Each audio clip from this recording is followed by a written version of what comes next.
Adventures.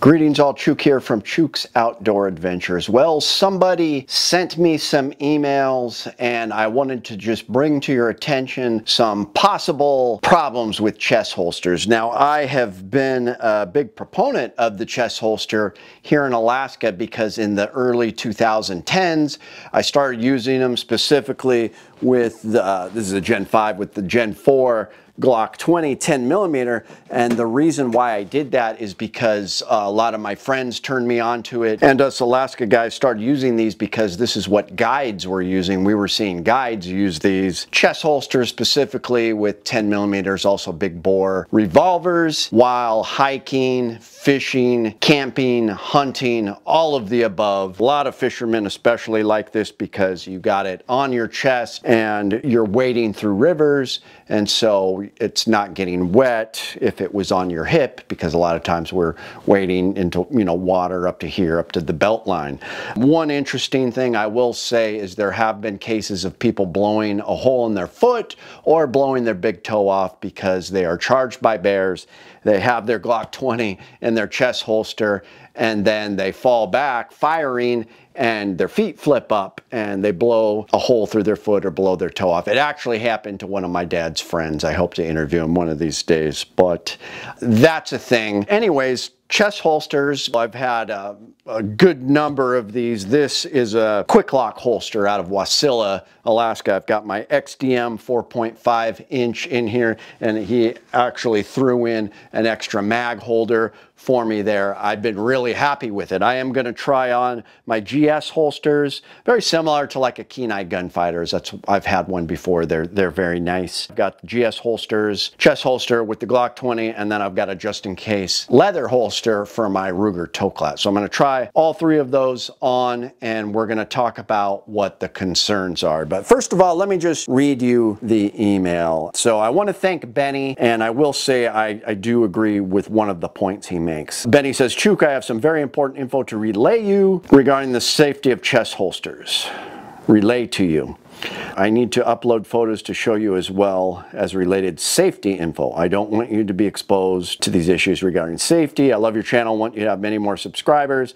I am a combat master candidate and a big game hunter in Africa with hunting experience and close encounters with dangerous African game. I have a lot of experience in close combat training and hunting. Then he emailed me this email with pictures, and I will show the pictures. And this is the part that I agree with him about. Treat all guns as if they are always loaded.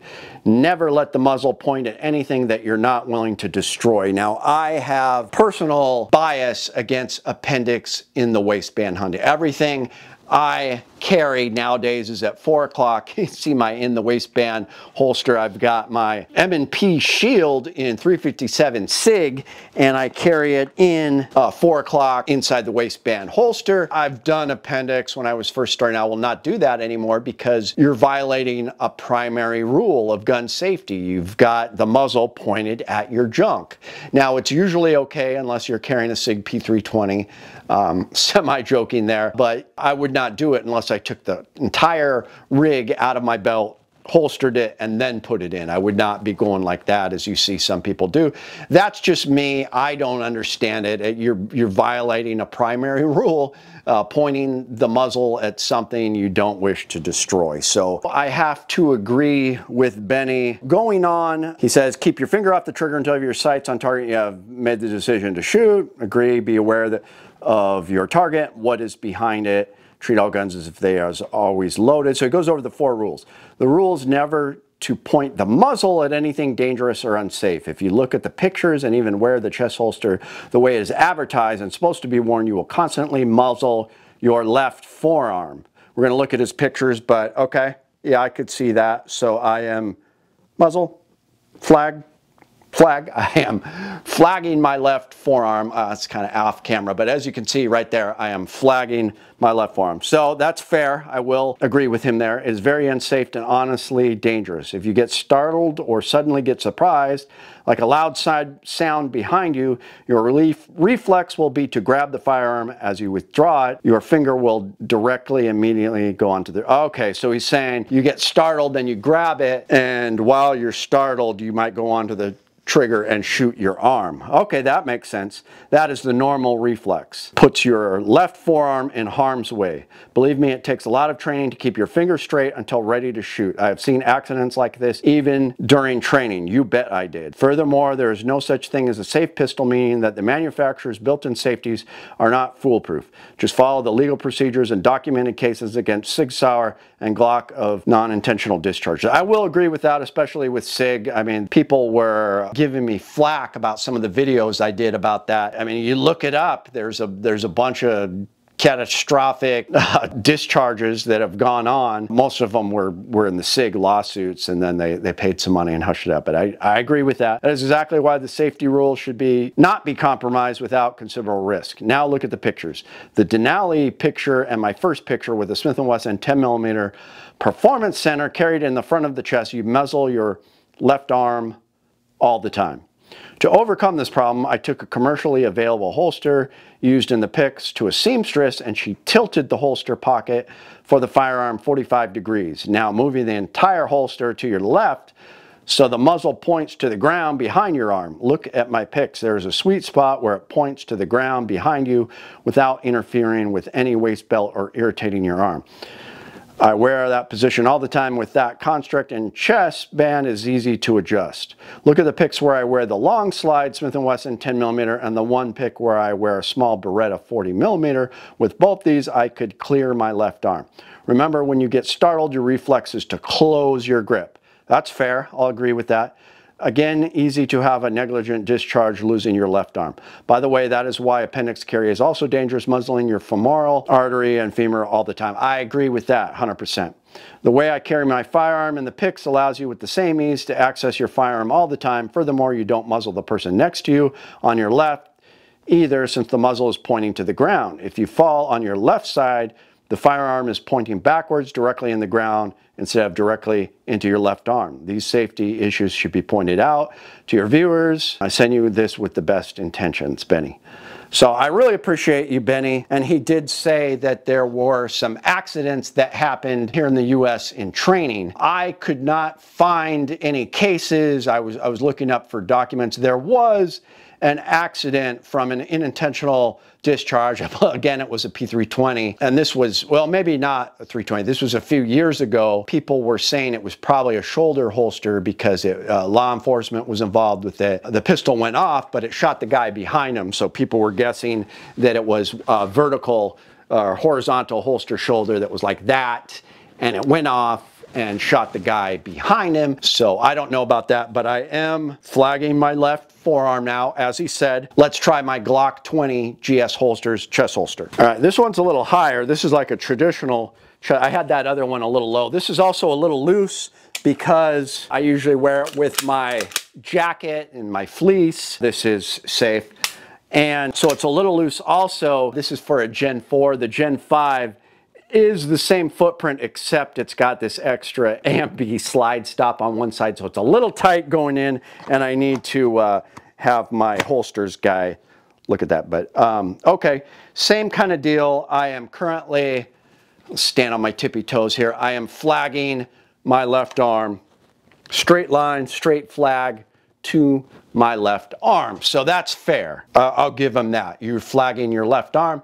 Don't like it. This is my oldest chest holster. I've had this for years and years and years. It's been on hunts, fishing trips, hiking trips, and I have not had a discharge because this is not a 320. This is a Glock 20. It's not a SIG, and I trust that this is not going to go off. Do I want to flag myself? No. Do I want to flag anyone else? No. It is slightly pointed down. It's at an angle, but flagging my arm, I'm still probably going to carry this, but I think this is good information for you guys to know. All right, let's try the just in case holster. All right, just in case holster. Now, I know some people have had discharges in leather holsters because it gets worn and soft and part of it bends and it hits the trigger and goes off. I don't have to worry about that. This is very stiff and rigid. I've got the Mighty Toe Clip 454 Casul. It is safe. I don't know if you guys can see that, but it is safe. You definitely don't want to flag yourself with this. Okay, so You see that at times, yes, I am flagging my arm. Now with these kind of holsters, we do have a little dongle here that you can put around the hammer to keep it from firing, and sometimes something like this can get caught. A lot of times I'll just tuck this behind or just remove it completely, just because the retention is so good on this. I can run, I can even be upside down, it's not going to fall out. There's very good retention in this holster, so I'll probably just remove that just for safety. But as you can see, big old bore barrel, I am flagging my left forearm there. So interesting, but you guys make the call on what you want to do. I definitely don't condone flagging yourself or your left arm, but I have also used this for years. And sometimes when I'm picking berries, I'll just want to take the big cannon out, and I'll take this out just in case. Holsters are beautiful. I love this. Is Outdoorsman chest holster, I believe. He does kind of like this Western design. Really like it, and I'm probably going to continue to use chest holsters, but I think this was worthy of doing a video, and it's good information. Thank you, Benny. And he did have a workaround. So if you want to add some extra material and get the cant so it's pointed like that, and you're not really going to, most of the time, I guess if you went like that, you could still flag your arm. But there are some workarounds, and it might not be a bad idea to position it so it's not always pointed towards your left arm. So interesting. I still don't believe in appendix carry, so I will agree with him there. And this is good information to know. Just be aware of your surroundings. Always be aware of safety and where your muzzle is. Probably still getting used chest holsters. They're very popular up here in Alaska, and I think they're very handy just to be able to grab your firearm like that quickly if you run into a dangerous predator versus hip drawing. But I did do some videos on like cowboy quick draw, and if that's all you practice is your cowboy side holster, you're going to be faster like that. So you should just stick with your traditional side holster there. But let me know what you guys think. I'm going to have another video out tomorrow morning, 44 Magnum versus 460 Roland. Really looking forward to that video. Thank you for supporting me. Please become a patron if you can. I got links down below, and it's Chuke, your friend in the field.